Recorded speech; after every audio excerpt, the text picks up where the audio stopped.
Hi everyone, my name is Stella Yang and I'm from China and I'm in the class of 2028. It's my great honor here today to introduce Eugene Daniels, a distinguished journalist who covers the White House. Mr. Daniels is a chief White House correspondent and the Playbook co-author at Politico. He also serves as president of the White House Correspondents Association and is a senior contributor for MSNBC, providing political analysis on key issues shaping American governance. Today, we have the privilege of hearing from him about how a president's early days shaped the administration and the media's role in covering it. I'm also pleased to introduce our moderators today for tonight's conversation. Kobe Provost, Margaret McFadden, and Ria Mata, class of 28. Thank you all for joining us today, and we look forward to the conversation tonight.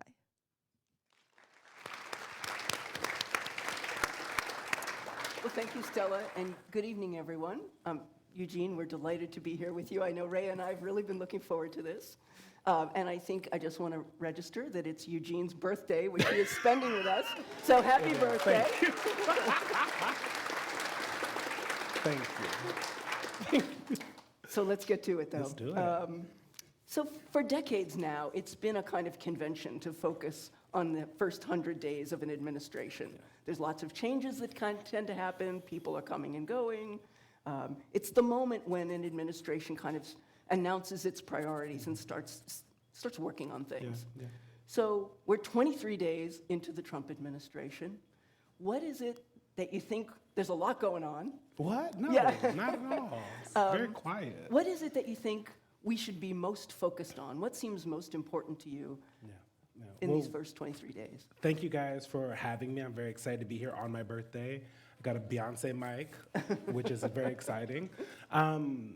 You know, the 100 days started, I want to say FDR, which because of the speed at which he was getting things done, every president since then has kind of used that as, both the president and the media and the rest of the country use that as kind of like a progress report. One, are you moving things along? Two, do you have the backing of the folks in your party? Three, what does the opposition look like? Have you been able to convince them to work with you? Those are the kind of things that we're often looking for. Trump is very different. We say 23 days? 23 Time's days. a flat circle as far as I'm concerned, but yes. So we're in day 23. I think the thing that folks should look out for through the 100 days are these EOs, right? We're not expecting a bunch of legislation, right? He hasn't talked about a lot of legislation. The way they think about it is that he has a mandate. That is the way the White House has put it over and over to us. Mandates are a little of the gray area. You know, it was 1.5%, I think, was what it ended up being between him and Vice President Harris nationwide. Mandates are kind of made up by both parties. They don't actually mean anything. That just means whether or not are you able to convince the American people that what you're doing is to their benefit. These executive orders are kind of where they're spending the most amount of their time, and it's where they're throwing red meat to a lot of the people in the base, right? Executive orders are able to, they start with the pen and they can end with the pen, right? A bunch of executive orders that, and actions this president has taken are to get rid of things that President Biden did. He did the same thing, President Biden, when he came into office, so they just do that over and over again. The legislative win that they're gonna try to get is this reconciliation package, whether it's one bill or two bills, but essentially it's kind of this draconian way to not have to have 60 votes in the Senate. Obviously, they have 53 Republican senators. They're going to try and do taxes. They're going to try and do border enforcement and energy, all in that one bill. If you've paid any attention to the House of Representatives, you know it is going to be very difficult to get them on board with all of that. But I think keep watching for these executive orders. It tells you what this president believes, what he wants to do, and I also think it tells you how he thinks about the checks and balances and what the power of the presidency actually is. Just to build off that, talking about the power of the presidency, who do you think are the real power players in DC right now? And how do you think that impacts decision making or even executive orders coming out of the White House? You know what's interesting about Donald Trump as president is he sucks up all the energy in the whole town and a lot of the country, right?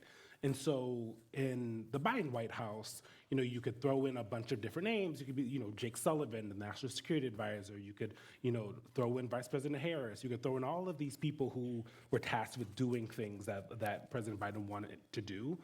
And you can see this. Do any of you watch the press briefings? So if you watch the press briefings, you can often, and it happened today, when they say we don't want to get ahead of the president, that's because President Trump likes to have his hands in everything, right? This Doge thing that Elon Musk is doing. Elon Musk says he calls President Trump every single time that he is making a decision, so he's very involved, and that's a little bit abnormal, right? When you entrust someone to do something, they just do it and give you progress reports. And so I think President Trump is the is the power player because he tells his party what to do. He ignores the warnings from members of his party about what might not work out, and what will. But I think the folks that you definitely should keep your eye on whether or not they're able to do what Donald Trump wants them to do. Speaker of the House, Mike Johnson. You have Senator Thune from South Dakota. He's the Senate Majority Leader. These are the two men that have to figure out how to get the entire Congress on board with whether it is these nominees that he has coming forward, right? Confirmation hearings are going and will continue for months and months. But most importantly, this reconciliation bill, which is the one big thing they're going to be able to do. And after that, it's kind of it, right? By the time we get to the summer, past the summer, folks are going to start thinking about running for office again. And so the first year of a presidency in a term is the most important, right? You saw this during Biden. They were able to get actually a lot of bipartisan legislation done. Don't think that's going to happen this time around. It doesn't seem like Democrats are on board, and frankly, it doesn't seem that the Republicans are really ramping up for any bipartisan legislation. Not much, at least, for now. Apart from legislation, Donald Trump passed an executive order pulling us out of the Paris Climate Agreement, making us one of only 4 countries across the world to not have ratified it. Do you think this is Trump taking on a more isolationist approach to foreign policy? What have you been hearing from inside the White House and around DC? Yeah, environmental studies major here, very important. Yeah, I think, he did this the first time around, right? The Paris Climate Accord was something that President Obama signed. Trump pulled us out, Biden put us back in, Trump put us out. I think the answer is yes, mostly because what it does, when you talk to whether they're ambassadors to other countries or from other countries or the leaders themselves, what they'll tell you is that it creates a world where you can't really trust the word of the country, right? Because typically with foreign policy, there's usually a through line, whether it's Democrats or Republicans. There's a little bit of changes, but for the most part, on the big things, they're kind of in agreement, whether people like it or not. The Middle East is one of those places where the through line has continued for a very long time. And now they can't trust that what one president does is going to continue for 4 years, for another 4 years or another 8 years after that. And so it just creates a sense of chaos and confusion on the international stage is what folks have been telling me. They're not sure how to operate, and they're also looking at ways of operating without the United States, which is something that we haven't seen in a long time, if ever, since we've, this kind of post-World War II United Nations war that all of you grew up in, that I grew up in. And so it creates just this entirely different world order. And it's also kind of what Donald Trump ran on. It's what his voters said they wanted, right? They wanted us to kind of, to put it bluntly, kind of mind our business in a lot of ways, get out of these kinds of things. However, tomorrow will be his fourth foreign leader to meet with. So he's not completely isolationist. And so that's where the confusion comes in, because at one end, the policies are, but then the behavior is not, right? He has the Japanese Prime Minister of Israel. You have tomorrow, the Modi's coming from India, the King Abdullah. And so he likes these personal relationships, but whether that leads to policy changes is something that folks are always worried about. So our system's premised on checks and balances between the 3 branches of government. And typically, Congress protects its power pretty tightly, right? And it seems like the executive branch has asserted itself a lot, right, to an unusual degree. Yeah. So what are you hearing about, from within the Republican Party? Is there any moment where there might be some pushback against the executive branch kind of taking too much power or trying to, what are you seeing in terms of that balance of the branches? Yeah. I think for those that are like waiting for Congress and Republicans to like stand up to Donald Trump, like this is going to be the moment, I think you're going to be sad later on as we get through these 4 years because, in the first 4 years, there was a belief within the Republican Party that they would whether it was 4 or 8 years, at some point they would get back to the George W. Bush, the Ronald Reagan, the Mitt Romney Republican Party, John McCain Republican Party. I think that belief is gone now, right? In their eyes, it's a Trump Republican Party, and Trumpism will last longer than Donald Trump will on the political stage. And so you don't see a lot of bravery on the Republican side in standing up to Trump, one, because many of them believe the kinds of things that he is doing are correct. A lot of the things, whether it's, them wanting to defund and get rid of the Department of Education, very important for you guys here, DEI, all of those things, those are also parts of what conservatives have wanted to do for a long time, right? And so some of the process is making Republicans uncomfortable on Capitol Hill, but the actual goals are the things that they actually want to happen. And I also think that the resistance that sometimes they believe is futile. And so some Republican lawmakers I've talked to on the Hill, members of Congress, have said they're kind of hoping that the courts bail them out, right? That, a lot of these things have gone to court. You've seen, I think, there's been 14 different rulings against the Trump administration on different EOs that they've done, from the 14th Amendment to this hold on monies from the U.S. aid, or whether or not people can be fired, all of these kinds of things. And so I think members of Congress are hoping that the courts will actually be the check and balance, and they won't have to do it. Democrats don't have any power, so it almost doesn't matter what they do, other than getting the American people on their side. If they're able to convince enough Americans that some of these things are, in their view, wrong, you might see a change. And I say that because if you know Donald Trump and have covered Donald Trump, you also know that he is someone who is moved by public opinion, right? What was interesting about covering Joe Biden is that at times he and his folks were not moved by public opinion, right? They weren't moved by the base of their party on many issues. It ended up costing them, I think, the election in many ways in some of these states. But Donald Trump is moved by public opinion.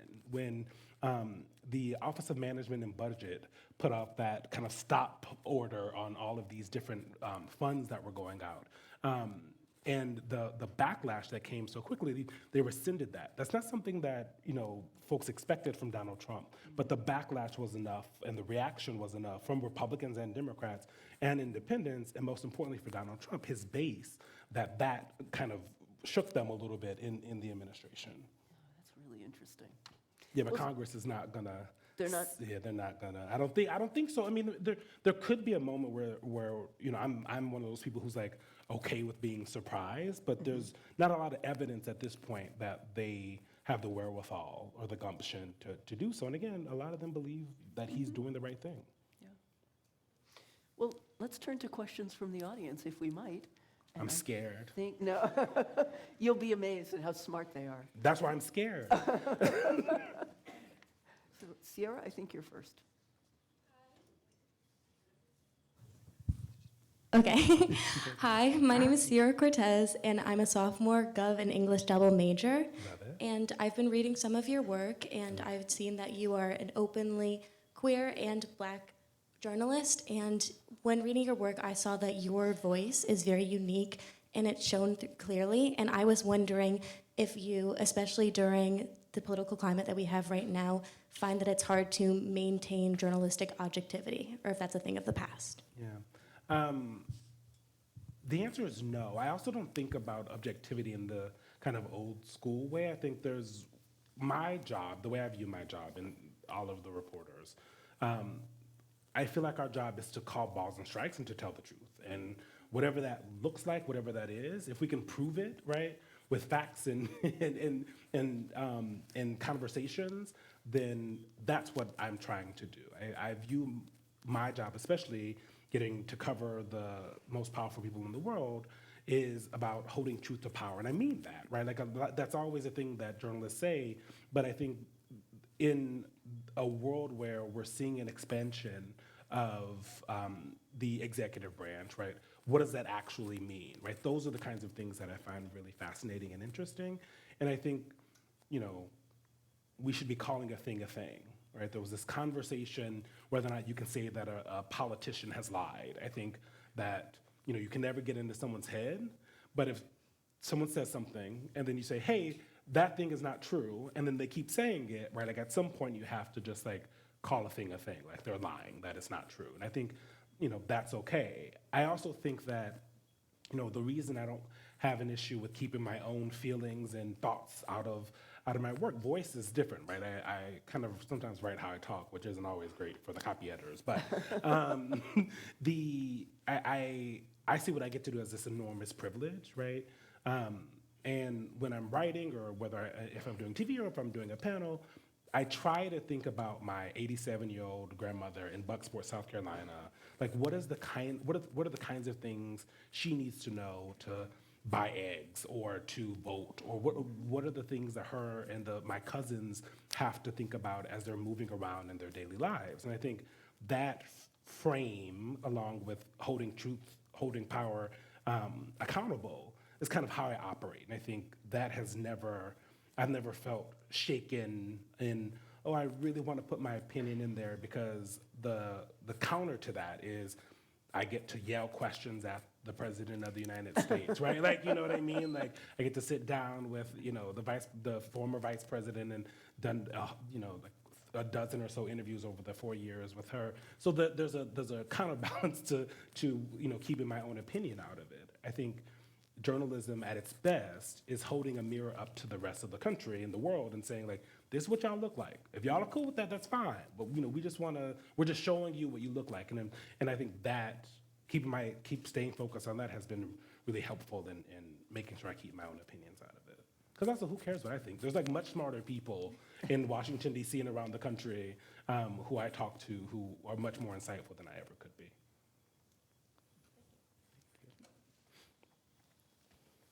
Wilson? Hello, I'm Wilson. I'm a sophomore. Hi. I'm so glad that I loved your formulation of calling a thing a thing. Yeah. And, you know, Politico for decades has been celebrated for calling things things. Yeah. And now you're a bit similarly celebrated for your relationship and ability to report on the former vice president. I also observed that your reporting has been a bit kind.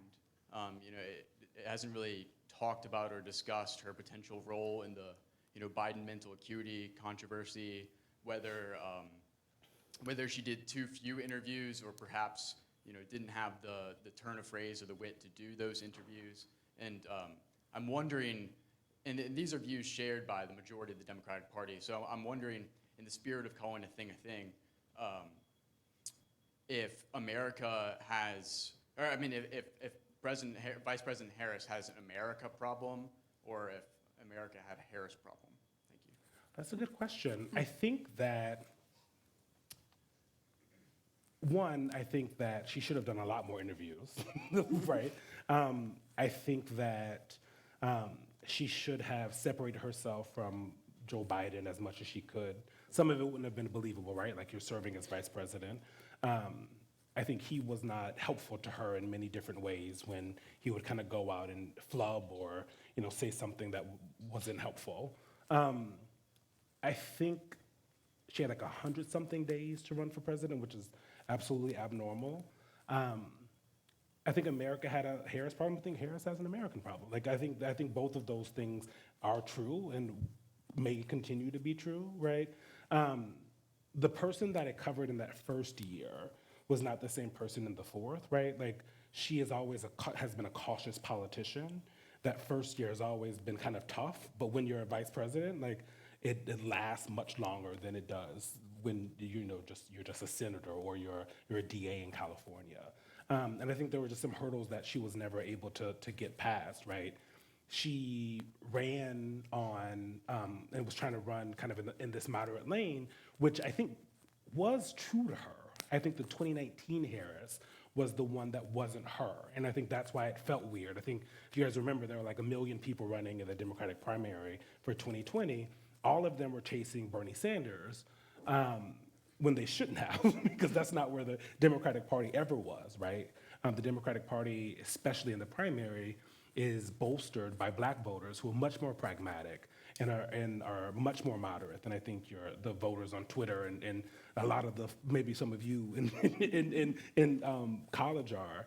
And so I think, but the damage was already done, right? They had all this stuff that they could point to in 2019 or before that she said or did when trying to chase the kind of Bernie Sanders of the party, that she was never able to get over. Now, I've talked to her team since then, and the thing that the thing they definitely will say is like, her political career maybe isn't done, right? The maybe is very important there. What's on the table right now is running for California governor. She doesn't have a lot of time to make that decision. I think we'll know sometime probably in the summer or fall whether or not she's gonna do that. She doesn't have a ton of time to do that. If she does that, they say then she won't turn around and run for president again, right? But running for president is also on the table. What's fascinating is the Democratic Party largely blames Joe Biden, Donald Trump too, but blames Joe Biden for the loss in 2024. Now, does that mean in a primary full of all these governors and senators that are coming that no one's going to be scared of not jumping into the primary because Vice President Harris is in?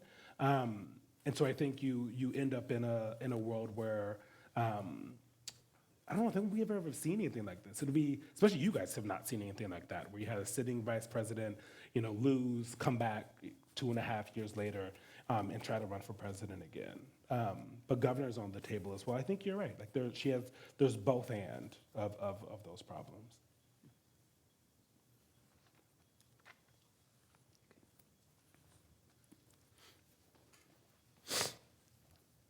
My name's Lachlan. First of all, happy birthday. Nice being here. I guess I'm my 36. question. I'm very proud of it. Congratulations. To pivot a little bit from the questions about politics, mine is more about your role as a journalist. I think in recent years we've seen a lot of misinformation kind of exploding with AI and kind of the evolution of AI. And we have a president who I don't think I'd be controversial in saying has a long track record of lying all the time or forgetting what the truth is all the time. So I guess what I'd say is, and he's removing kind of these checks to disinformation. I know he fired some people who were in charge of a committee on that or something along those lines. I guess my question is, do you feel like America's relationship to the truth is changing, or does it just feel that way? I think it is changing. My Twitter page will tell you that it's changing. I think there's nothing more concerning than the American people operating with different versions of the truth, right? The idea that years ago, before I was even born, there was kind of, when there was like 3 white guys that did the news, right? Like at 5:30. Like, everyone was operating from the same set of facts. You didn't have your own facts. You were entitled to your own opinion, but even those opinions had to be, in polite society, burnished by facts and things that you could prove. That's not the case anymore. And the conversation and question about AI is much more concerning because during the election, especially during the primary, we had robocalls that sounded just like Joe Biden, right? You had, I have colleagues who, someone took their face and did like a fake news report using it looked just like them. Unless you knew them, knew they wouldn't say that. It's, you don't know, people don't know. And I think about, people who eggs are too expensive, they can barely pay rent, they can't buy their first home even though they were promised to do that. Both them and their partner went to college. They can't afford to send their kid to kindergarten or to daycare. Do they have the time to dig through and try to figure out, is this fact? Does this picture have 4 fingers or does it have the normal 5, right? You can always, those are the kinds of things with AI that you can tell. And so it's concerning. And as journalists, I think there's nothing more important than making sure that as we're explaining to the American people the truth, we are honest about who's telling the truth and who's not. But we've lost a lot of, not everybody believes us anymore, right? And I'm gonna be frank with you, like, I'm not sure what to do with that. I think at this point, I operate the way I do. I think a lot of my colleagues operate in the same way. I'm as concerned as you guys are, right? I also am an American citizen. I'm also a human in this country and on this planet, worried about the fact that if we keep going down the path of not having the same facts and operating from that, I don't care if you want to, fight about whether or not, the taxes are too high or they're too low. If the rent's too damn high or it's too low, it's always too high. That is true. It's always high. But we have to be able to operate from the same facts, but I don't know how you turn back the clock on that. I know that wasn't a helpful answer, but it's also very depressing. Yeah. Hi, Eugene. Hi. Firstly, thank you so much for sharing your insights into DC with us. Thank you. So it's been on the news recently that Trump withdrew the United States from the World Health Organization, and he says that it's because the United States was contributing unproportionally to the WHO compared to other countries. Do you think there could be any other reason for his withdrawal? And do you think he's going to take any steps to make a plan to deal with future pandemics or global health crisis? Yeah. I mean, I think the answer is yes. I think part of it, he just doesn't believe that these kind of global things are a good use of his time and of the resources of the country, right? So the reason that the United States usually puts more in than other people is because we have more than most of the countries that are doing that. And what used to be true of both Democrats and Republicans is that they saw leading on those issues as key and important, and being a world leader as something that brought people to this country to make it better, and to create alliances so that the Russias and the Chinas and the other folks that the country sees as adversaries don't want to mess with us because they see us as like a world leader. And I think that's what people are most concerned about. And when you ask about pandemics, I think you asked about, it's unclear. We all remember COVID, right? The reason that he lost in 2020. And if you pay a lot of attention to the numbers, he barely lost, and still all those people were dying, so it tells you how close the election was. The folks that I talk to that are on the health side of things are very concerned. Obviously, the avian flu is continuing to be in the news. We're starting to see different cases in different parts of the country. Is the federal government ready to operate on it? Are they, one of the things I keep hearing from people that work in this space, are they gonna hear the truth? And are we gonna have the partnerships around the world if it only happens here, right? Let's say like something only would be very difficult considering how small the world is, but like if it starts here and is bad here first, are we gonna have the relationships to get what we need from other countries, right? And I think there's an open question about that. But there is a movement from the Republican side of things to not want to deal in big international coalitions and only focus at home. But I think there are different issues, pandemics being one of them, that go past our borders. Yeah. Hi, my name's Dev Perowit. I'm a senior. I'm a government major. Thank you so much for being here. I love the work of the Correspondents Association, and I do hope Trump comes to the Correspondents' dinner. Me too. I invited him. Yeah, he would sit right next to me. We'll be drinking Diet Cokes together. I'm excited. I'm excited for it. Very excited. My question. I invited him and the First Lady and we'll see. Fingers crossed. Me too. My question was about new media and really how you as a journalist at Politico and organizations like the White House Correspondents Association, how are you responding to new forms of media like podcasters? Joe Rogan might not be in the West Wing in the press briefing room, but in a world where you can only find out what Doge is doing by looking at X or Twitter, how do you adapt journalism? How do you adapt to these new players in the sort of media field, getting all these interviews with people. How do you include them, and what role will they play going forward in your organization or even things like Politico? Yeah, I think we're still trying to figure that out, right? Some of this is happening so fast, maybe not fast for you guys, but for the old people, it's happening. It feels like it's happening very fast. I think, political podcasting is rather new, and more importantly, cultural podcasts with political figures on them is kind of new, right?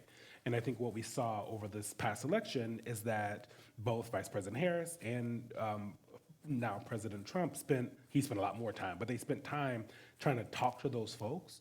And I think we as an association are always trying to figure out who are the folks who, one, most importantly, are spending the resources and time at the White House, right? That's what is most important about covering it, because covering the White House is not as simple as like just being there. There's a lot of things that you have to understand, whether or not you are pooling an event, whether or not you are traveling with the president or the first lady or the second lady or the vice president. There's all these other aspects to it.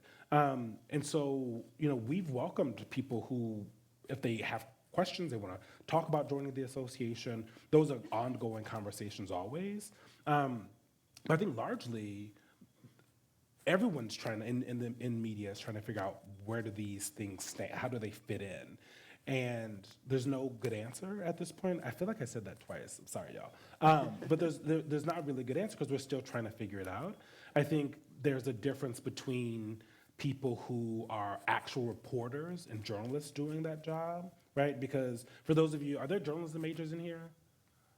Wow, that's sad. Okay. Well, we don't have a fine. journalism major. Oh, okay. I was like, good Lord.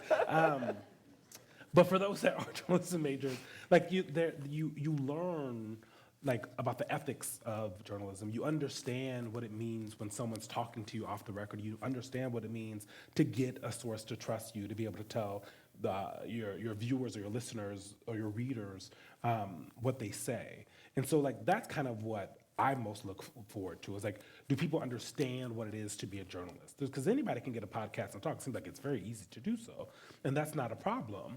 But for those that are actually doing reporting, actually holding powerful people accountable, I think both as kind of an industry and as an organization, we're always hoping that more of those, because more is better, right? I think the way that we think about it is a game of addition, not subtraction. Like, we want more people to be interested in covering the way. There's a lot of news, if y'all haven't heard, happening in Washington, D.C., so more people doing it in a way that is truthful and honest and non-biased for the American people, I think is a good thing. Okay. Hi, my name is Austin. I'm a sophomore. I wanted to bounce off Dev's question. Recently, the White House brought a lot of new media members into the press briefing room, and I just wanted to get your reaction to the addition of new press members, especially from non-traditional mass media outlets. I know that Breitbart they had like the first question in the new briefing, so I just wanted to get your take on that. Yeah. The briefing room and who gets the first question, all of that is up to the press secretary. And I think, traditionally the AP has done that, but that didn't always happen during the first Trump administration. So we kind of take what we take what we can get. But again, it's the addition versus subtraction, right? The members of our association are still there. They're still able to ask questions. And like, to me, that is the most important aspect of this. And some of the new media folks are folks that have already been members of our association, like Axios was one. I think the first day it was Axios and Mike Allen, who used to work at Politico and used to write Playbook, asked, I want to say maybe the very first question to Caroline, the press secretary. And like the new media seats, the physical seats or seats that the White House has dubbed, they used to be for staffers. And I think at this point, I and the association have made clear to everybody, if you need help, if you need, we're creating some programs to be able to, the people that are new to the beat, to help walk them through it, because the first time you go in there, it's very confusing. It's also like, you can't go everywhere, right? So I'm trying to keep people from getting shot with the Secret Service. Very important part of the job, it feels like. You can just walk over to the EEOB. I learned that the hard way, my first week there, to have a meeting. And so like, we want to hear from people who want to learn more about the beat, and as long as the folks in our association continue to get questions, we're all for it. Oh. How about, yeah. Okay. Hi, my name is Ira. I'm a senior global studies and French major. I was wondering, so a pattern that we saw really commonly during the first Trump administration were these kind of flameouts between President Trump and, kind of his allies in the White House, and people that he was working really closely with. And I was wondering, I know it's early days yet, but obviously we have Trump working very closely with Elon Musk, and they're both strong characters. Are we seeing any early warning signs of those same kinds of flameouts? Yeah. You're right. There was lots of flameouts, crash outs, I think as the kids call them on TikTok. I've seen it. I have cousins. But if Elon Musk is able to play second fiddle to Donald Trump, I think they're going to be fine.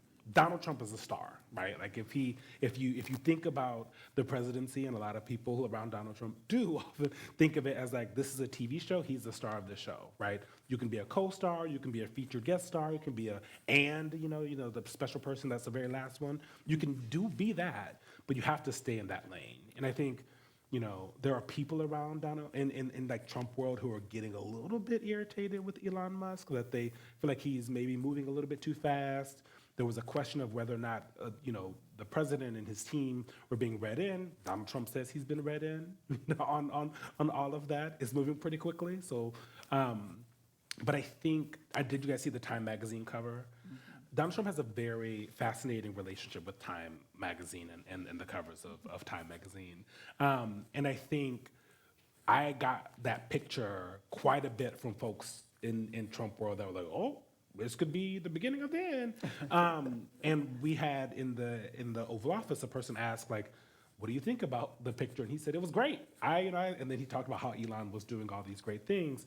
And then, 2 days later, Elon Musk is in the Oval Office taking questions from reporters, talking about how closely he's working with and for Donald Trump, right? I don't think those two things are unrelated. And so will there be a flame out? It's possible. One thing that you saw during that first term was a lot of infighting.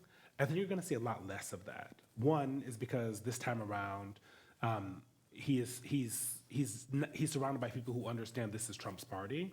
In the first time, you had people like literally taking documents off his desk so things wouldn't happen, or slow walking things through the administration to get to him for final approval. I don't think you'll have that this time around, right? Part of that is because of all these firings that we've been seeing, the cabinet that he is starting to build, both loyalty being at the top of the list, and sometimes disdain for the very organization or department that they are in charge of. And so that the flameouts, both with his allies in the White House and among the staff themselves, I think you're going to see less of, because they have truly built a team that get it and that want to be on the same page. But the White House does have ways of making enemies of allies sometimes. And so, like I said, it's 23 days in, so we have some time.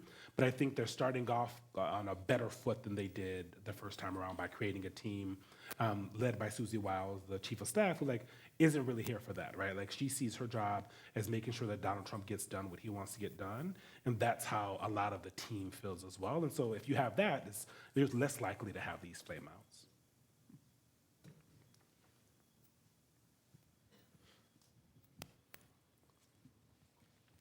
Hi, I'm Aubrey. I'm a sophomore and I'm a government major. Okay.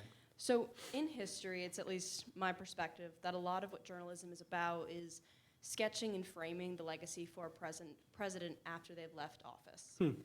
Earlier today, you mentioned that there's a lot of Democrats who really blame Biden for the fact that they lost this election. Yeah.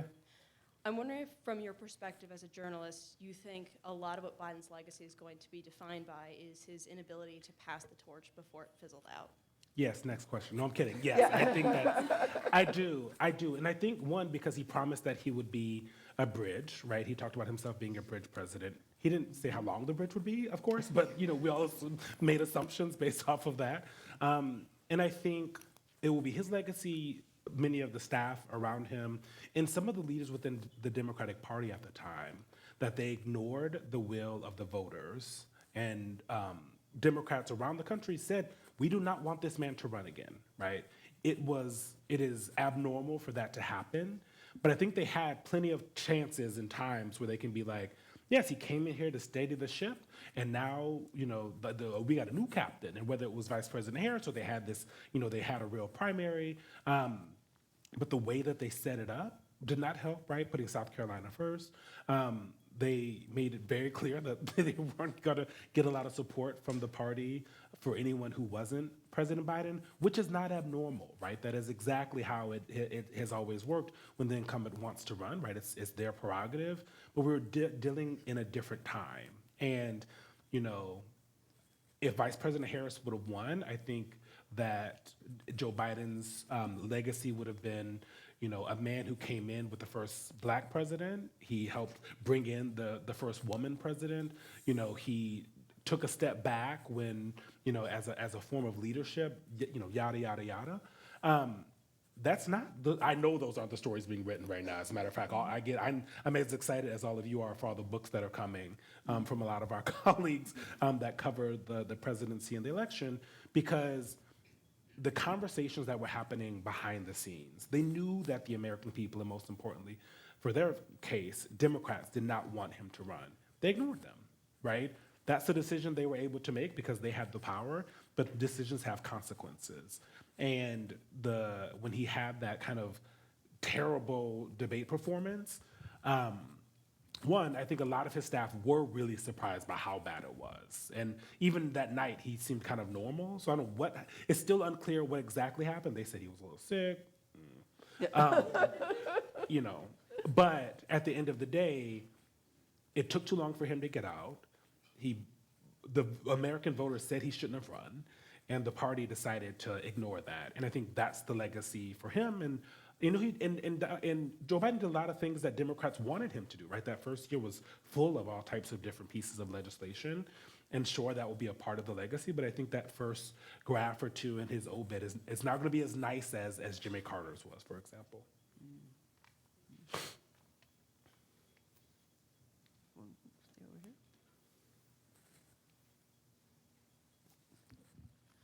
Hi, my name is Lami, and I'm a freshman student double majoring in government and philosophy. So I'm really interested in the expansion of presidential power, and that's actually my final term paper for last semester. And What'd you get on it? You ain't got to tell me. Sorry. We'll talk after. It was an A-. Okay, girl, you should be very proud. So as far as I know, ever since Ronald Reagan's first term, the EO's average, by presidents each year in office ranges from 30 to 50. However, it's only been not even been a month since Trump's presidency. He has like a staggering number of 64 EOs. And do you think this trend will continue throughout his first 100 days? And what kind of implications does this trend have? Yeah. The answer is yes. I do think it's going to continue. I think it won't only continue during his first 100 days. I think it will continue through his 4 years. And I think presidents, Democrat, Republican, and if we ever get an independent president in that Oval Office, it will always continue because, one, there's not been a ton of blowback, right? And so what that tells people who, and every politician thinks they can be president. So what's telling these politicians is that there's no blowback for that. And then when you look at the immunity that was given from the Supreme Court, there's a lot of things that you can do with executive orders now that maybe presidents didn't think they could do. I will say the difference between Donald Trump, for example, and Joe Biden, many differences, but on executive orders, is that Joe Biden, on student loan forgiveness, for example, it took him so long to sign that executive order. And the reason was because he didn't believe, and he said this publicly, that it would hold up in court. Donald Trump doesn't care whether or not it holds up in court, right? He believes that it's worth the fight. And I think that was something that, frankly, Democrats were wanting more from Joe Biden. And so I think Donald Trump is willing to push and stretch the limits of both the presidency and the legislative branch and the judiciary and the entire legal process, because sometimes it works out, right? The only reason that presidents now have this kind of blanket immunity for things they're doing, as president, and it starts gray when they become a candidate, clearly, but is that he said, no, we're going here. We're taking it to the Supreme Court. Almost every legal person, expert I talked to in the run-up to that said, one, the Supreme Court will never take this case up. Two, when they did take it up, he will never win. They're never going to give a president all this immunity. Donald Trump won that one, right? And so what that told him and what that has told his people, that it is worth it to have these legal fights, because sometimes, one, especially if they get to the Supreme Court, he has a much better chance than presidents have had in the past. I think the implications are, especially depending on how a lot of these cases shake out, is that presidents will just keep doing it. Obama stretched the executive branch in doing that too, right? So for Democrats who are mad at Donald Trump, all presidents have been doing this for a long time. Part of that is because of the inability for Congress to get their act together and do their job, right, and compromise and do bipartisan legislation. And so presidents have taken upon themselves to push those things through whatever they could through executive order. And Donald Trump is going to continue to do that until he walks out of office, I'm sure.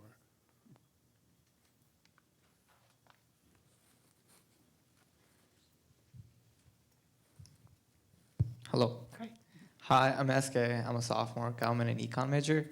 My question is based on a lot of moves that Trump administration has been making in the recent days in independent or quasi-independent committees by paralyzing them through firing or asking independent directors and chairperson to step down forcefully, in the FEC, SEC, and I think even the labor board. And he also asked Jerome Powell to just lower the interest rates.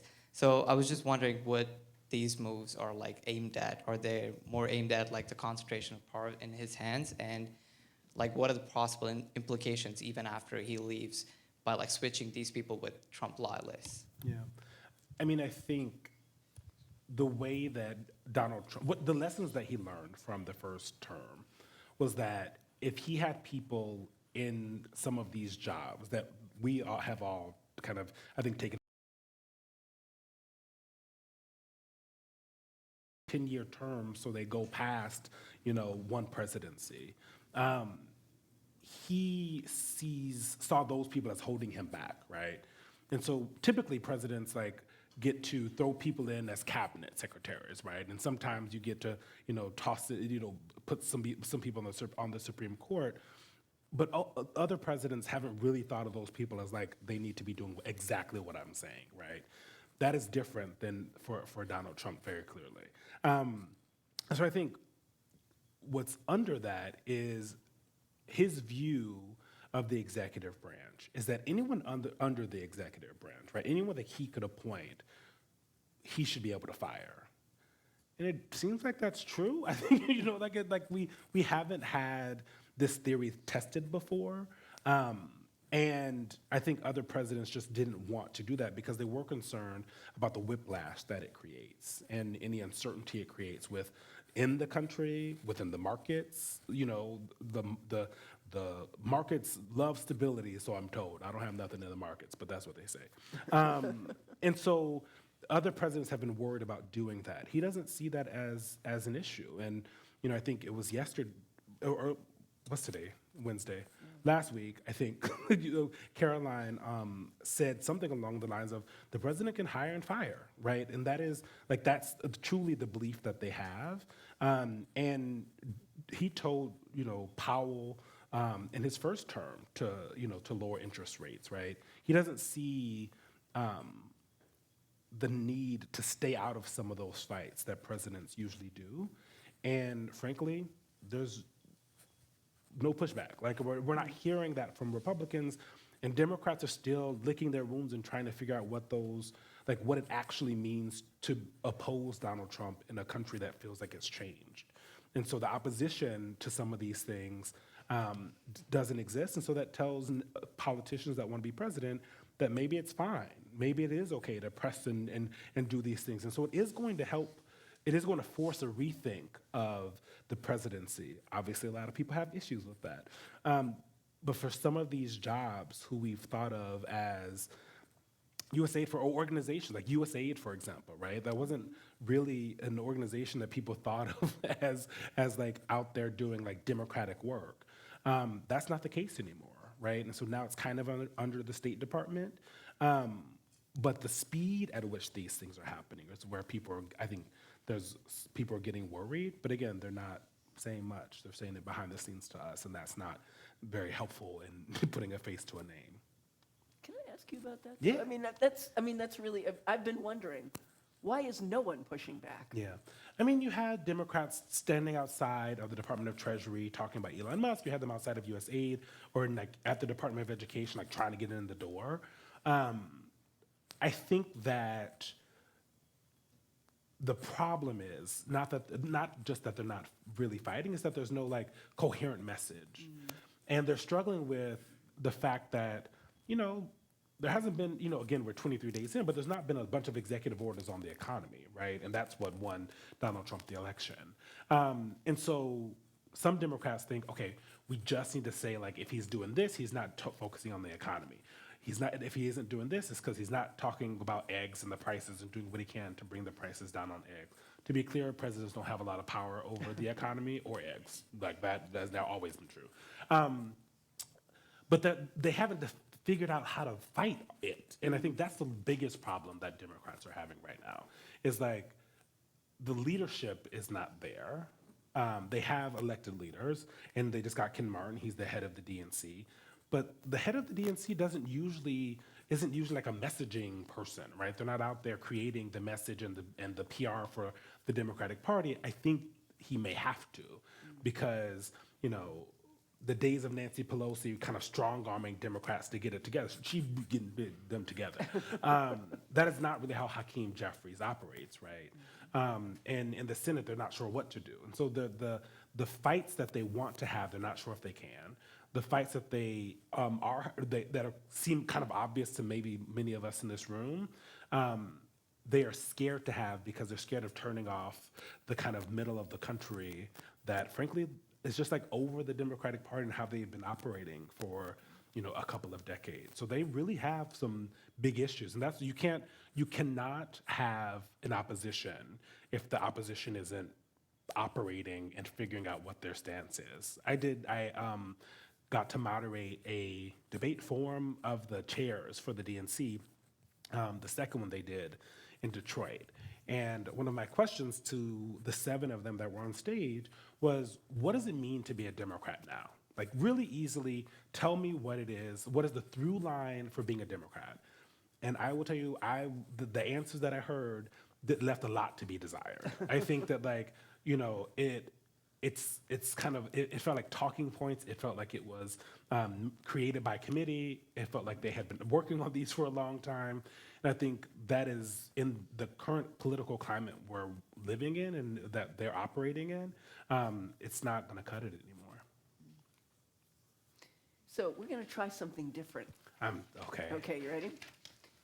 So we haven't done this before. Okay. We have confidence in you. Okay. Okay. So we're going to do a little lightning round of quick questions. Okay.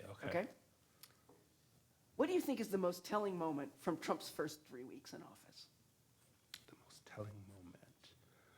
Well, that's a good one. I'm not doing really good on this lightning round already, huh? It's all right. We have time. I think the most telling moment was him and Elon Musk together. I think I think folks should go back, watch that, pay a lot of attention to that, because I think that image is going to continue to be something in people's minds. I think it meant a lot of different things to a lot of different people, and I think it speaks to some priorities in this presidency that are going to be very clear later on. What's the first news source you read in the morning? Playbook, duh. The first news, well, it is Playbook because I write it. So like it. I have Politico, Playbook, and then I go through all of the New York Times, Wall Street Journal, Washington Post, all of their newsletters, Punchbowl, Axios, all the people who are our competitors to see, what did we miss? What do they have? And the great thing about being a reporter is that we get to spend a lot of time talking to the actual people instead of having to read all the news. So we get to try to, write it. So mostly I call and annoy people in the morning. Okay. But it sounds like you read a lot. I read a lot, yes. I read a lot, yes. Who's a favorite person you interviewed recently? Favorite? I know you guys think I'm gonna say Harris. It's not. It was actually my grandmother. So it wasn't super recent. Okay. But in 2020, in the run-up to the election, I was on the video team. And you're not supposed to interview your family members because that's just, you can't how you be unbiased to your grandmother. Like, I'm terrified of her, so of course, I was gonna go easy on her. But we were trying to figure out a way to cover the South Carolina primary. And the video executive producer, Brooke, at the time said, your whole family's from South Carolina. Go talk to her.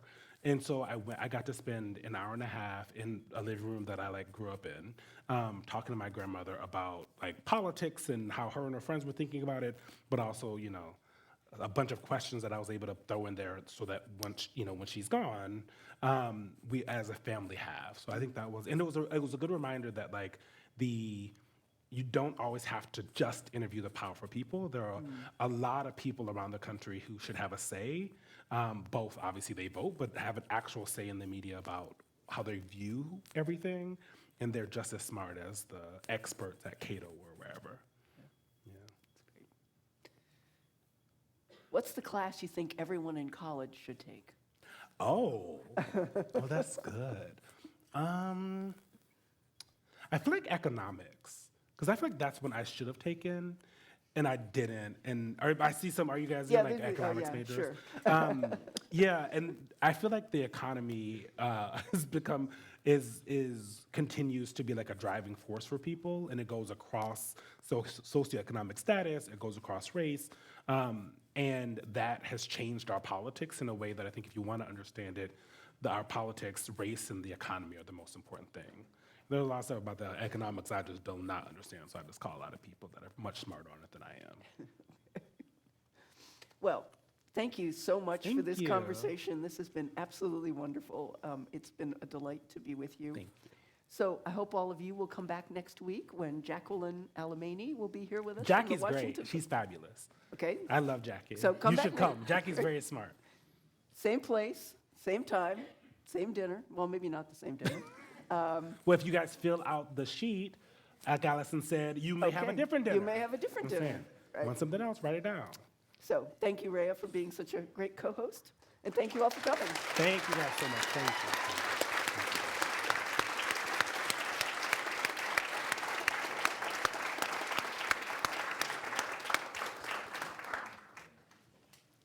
I'm sticking around, so if you guys want questions, we can do that too.